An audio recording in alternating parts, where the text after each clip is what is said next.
جی، Broad sheet نے اس میں یہ آرگیو کرنے کی کوشش کی تھی کہ چونکہ ایون فیلڈ ریفرنس میں اکاؤنٹیبلٹی کورٹ کا فیصلہ شریف خاندان کے خلاف آ چکا ہے، بیسیکلی حالانکہ اس کا کوئی میرٹ تو نہیں بنتا ہے،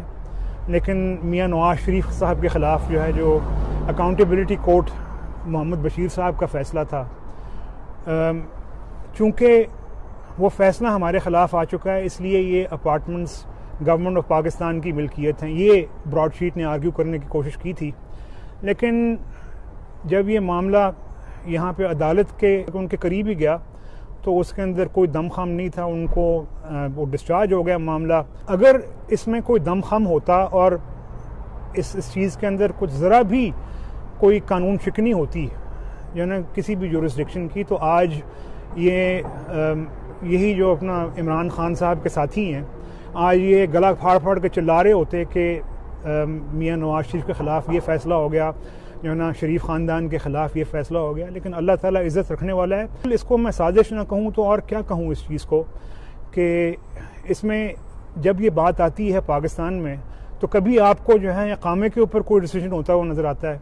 کبھی آپ کو بیچ میں اللہ تعالیٰ انہیں غریق رحمت کریں جج ارشد ملک صاحب والا معاملہ نظر آتا ہے آپ کو،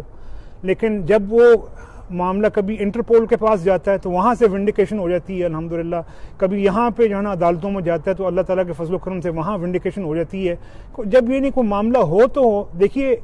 آپ نے اگر کسی کو کنوکٹ کرنا ہو تو اس کے لیے عمران خان کے جھوٹ، اس کی بڑکیں اور اس کے ساتھیوں کے گلا پھاڑ پھاڑ کے چلانے سے کام نہیں بنتا ہے، آپ کو کسی غلط کام کرنے کا ثبوت دینا ہوتا ہے۔